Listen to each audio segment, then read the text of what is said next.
बादल तो छा गए, लेकिन अभी सुख की बरसात अयोध्या की धरती पर नहीं। अच्छा, कारण क्या रहा कि सुख के बादल छाए हैं और अयोध्या की धरती पर अभी बरसात नहीं। राम जी जब तक अकेले अयोध्या में रहे तो सुख की बरसात नहीं हुई। ये तो लिखा है, यही विधि शिशु विनोद प्रभु कीना, सकल नगर वासिन सुख दीना, लेकिन अभी सुख की बरसात नहीं हुई। कारण क्या रहा? क्या कारण है कि भगवान अयोध्या में रहे लेकिन सुख की बरसात नहीं हुई? क्योंकि जिस समय प्यारे भगवान ने राजा मनु को वरदान दिया कि मैं ही तुम्हारा बेटा बनकर आऊंगा, तो माता जानकी भी राम जी के साथ थी। उसी समय माता जानकी ने कहा, प्रभु आपने मनु को वरदान दे दिया, आपकी एक और तपस्या कर रहे हैं। उसी समय भगवान ने कहा, दूसरा कौन? क्योंकि मनु के मंत्री थे हरदेव जी। मनु के मंत्री हरदेव तपस्या कर रहे थे। कहा? नैमिषारण्य पर नहीं, कहां कर रहे थे प्यारे? क्योंकि मनु की संतान जिस समय राज्य लेना नहीं चाहती थी, मनु ने जबरदस्ती दिया। बरबस राज सुतै तब दीना, नारी समेत गवन वन कीना। जब बेटा राज्य लेना नहीं चाह रहा था, मनु ने कहा बेटा राज्य लेना पड़ेगा।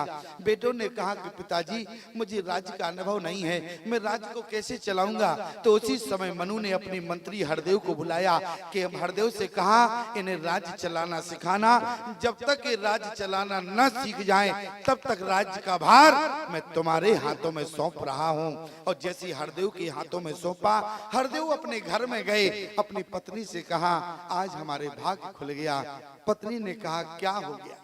हरदेव ने कहा, मनु के मंत्री हरदेव कहने लगे भगवान आज मनु जंगल में भजन करने गए, अब उन्हें लौट के नहीं आना और मुझसे कह गए, इसलिए मुझे उनकी संतान को जीवन भर नहीं सिखाना है राज्य का अनुभव। जीवन भर राज्य हमारे पास रहेगा, धरती पर जीवन भर हरदेव राज्य करेगा।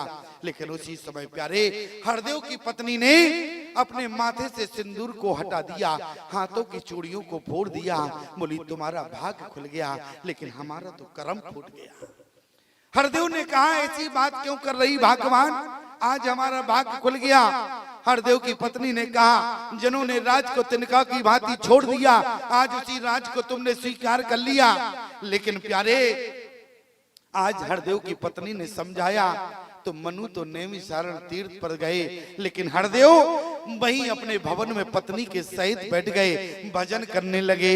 बोले ठाड़े रहे अरे एक पद दो हार साक पल कंदा सुमर ब्रह्म सच्चिदानंदा।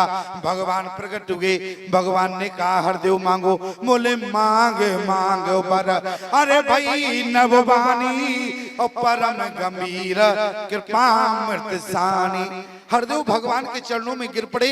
हरदेव जी ने कहा प्रभु अब कुछ नहीं चाहते। क्यों? बोले नाथ देख पद कमल तुम्हारे, अब पूरे सब काम हमारे। उसी समय भगवान ने कहा नहीं हरदेव तुम्हें मांगना पड़ेगा। हरदेव ने कहा क्या मांगे? यदि आप इतने पीछे पड़े हो तो हम क्या मांगे? उसी समय भगवान ने कहा हरदेव मनु ने मुझे मांगा है। बोले मनु ने आपको मांग लिया, अब आप मनु को वरदान दे के आए, जो मैं चाहता हूँ वो आपने मनु को दे दिया, अब आप हमें कहाँ से देंगे? भगवान ने कहा हरदेव चिंता नहीं करो। बोले मनु ने मुझे बेटे के रूप में मांगा है, तुम इस ब्रह्म को बेटी के रूप में मांग लो।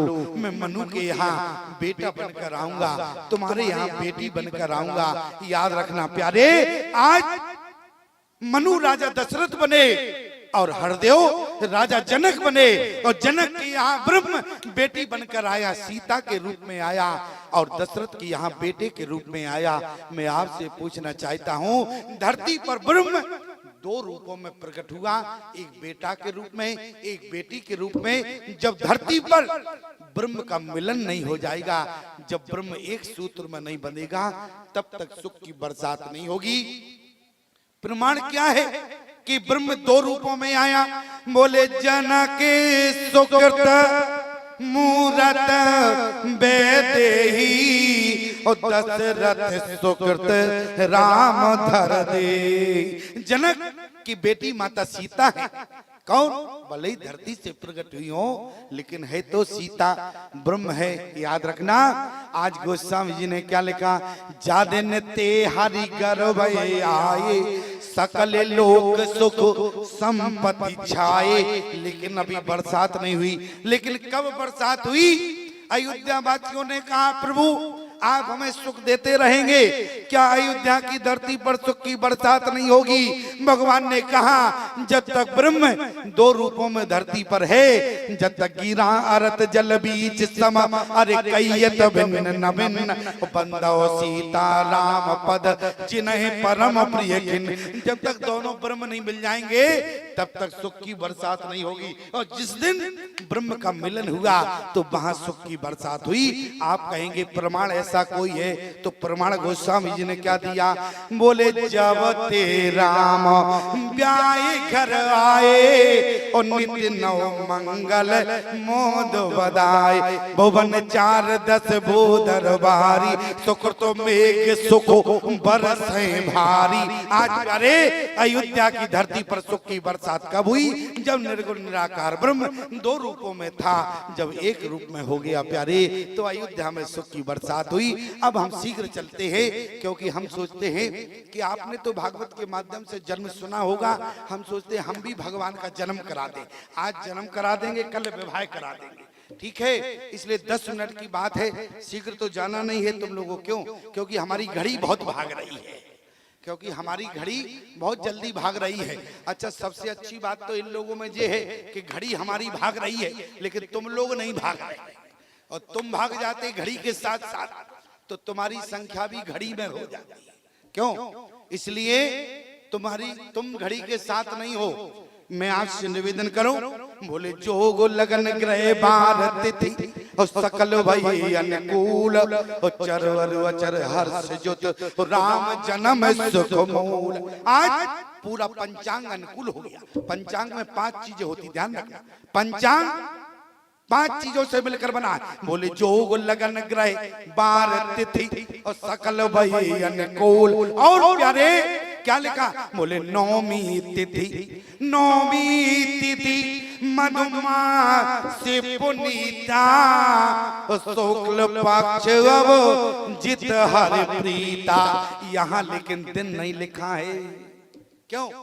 4 चीजें तो यहाँ मिलती हैं, लेकिन दिन लिखा है। दिन कहाँ है? गोस्वामी जी ने क्या कहा? नौमी भौम अरे 12 मधुमासा, ओ अवधपुरी चरित्र प्रकाशा, जे दिन न राम जन्म श्रुति गावे, और तीरथ सकल तहाँ चली आवे। आज प्यारे गांव आपका गांव नहीं रहेगा प्यारे।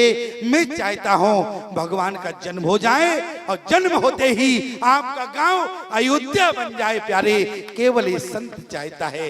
मैं आज से निवेदन कर रहा हूं, बोले जोग लगन ग्रह भारत थी, और सकल भई अनुकूल, और चरवर वचर हर्ष जुत राम जन्म सुख मूल। नौमी तिथि मधुमास पुनीता, और शुक्ल पक्षी अब जित हरि प्रीता। अभिजीत नक्षत्र में भगवान होंगे। 27 नक्षत्रों में अभिजीत नक्षत्र नहीं आता। क्यों? क्योंकि अभिजीत नक्षत्र में जो व्यक्ति जन्म लेता है वो कभी जीवन में किसी से परास्त नहीं होता। उसको कोई जीवन में जीत नहीं सकता। राम जी को कोई नहीं जीत सका, किसी ने राम जी को परास्त नहीं किया। राम जी अभिजीत नक्षत्र में आए, इसलिए राम जी को कोई नहीं जीत सका, कोई परास्त नहीं कर सका प्यारे। और भगवान कृष्ण रोहिणी नक्षत्र में आए, इसलिए रणछोड़ बनना पड़ा। क्यों? वहां नक्षत्र का प्रभाव लग गया।